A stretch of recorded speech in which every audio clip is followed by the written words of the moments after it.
Ya, kasratut taubah. Banyak bertobat itu adalah banyak berdosa. Karena manusia tidak akan lepas dari dosa.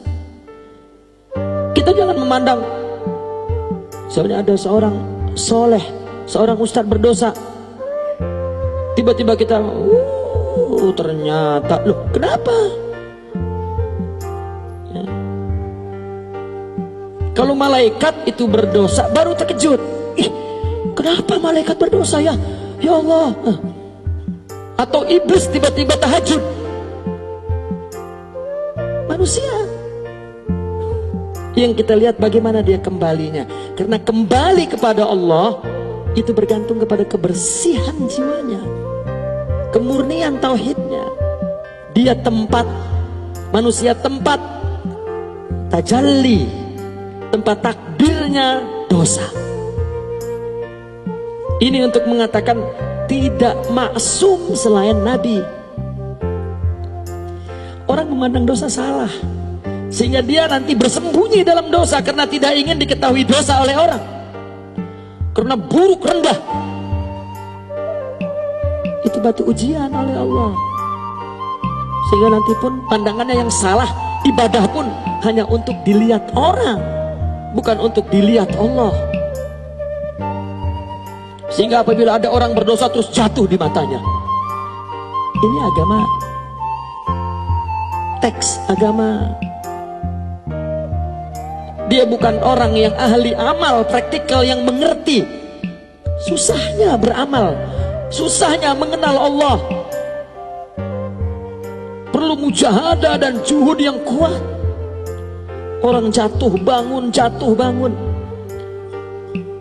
Jika akhirnya husnul khatimah, selamat.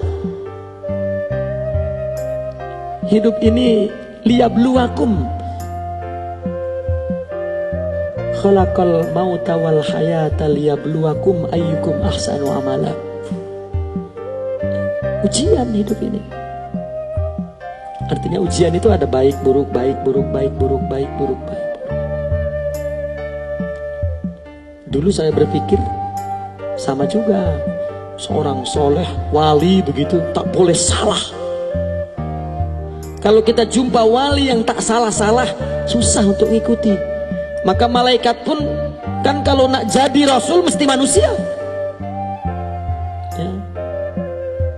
Mesti dia ada talbis, artinya berhadapan dengan nafsu, dengan syaitan, dengan itulah batu ujiannya untuk mencapai dekat kepada Allah. Setelah kami mengerti, ternyata kami belajar daripada syekh ketika dia salah dan kembali ke Allah. Itu yang perlu kita miliki.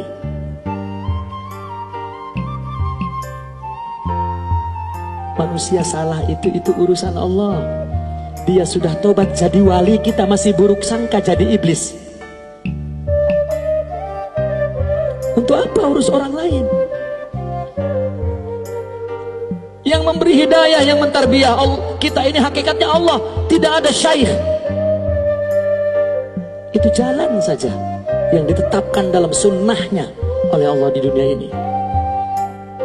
Kita mengambil ilmu makrifat, mewarisi akhlak dari si fulan, kita dah menjadi kekasih Allah. Mungkin si fulan itu guru kita menjadi kafir, itu bukan urusan kita, urusan Allah. Ini manusia beragamanya ya, agama yang ikut campur urusan Allah, yaitu melalui makhluk-makhluknya. Kenapa dengan dosa? Tobatlah.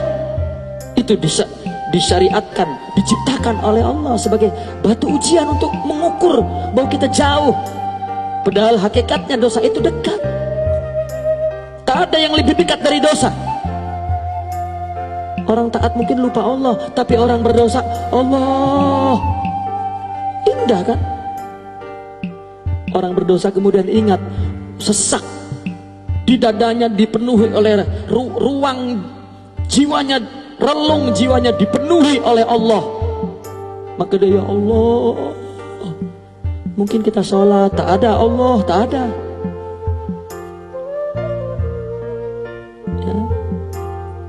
Hati-hati. Sehingga Imam Sayyidina Ali berkata, hati-hati bizillatil ulama, akan kesalahan ulama. Itu ujian bagi dia untuk meningkatkan derajat.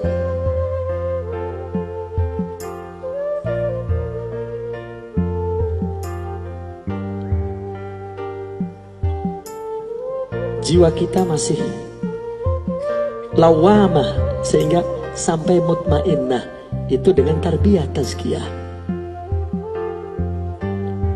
Karena apabila orang sudah bersih hatinya, yang dijauhkan sebagai dosa itu bukan melanggar syariah, tetapi lupa dengan Allah. Karena yang sebenar hakikat orang yang maksiat itu lupa dengan Allah, sebenarnya begitu. Tapi bagaimana kita tidak maksiat secara zahir, kita ibadah, tapi tidak dengan Allah. Apa kualitinya ibadah itu?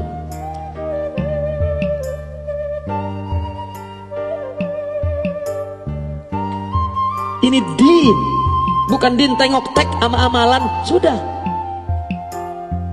Jiwanya entah bersama kecenderungan nafsu syahwatnya, tiba-tiba mengaku soleh dan mengukur bahwa agama itu seperti yang dia pahami, tidak pernah merasakan bagaimana hakikat din di dalam dirinya.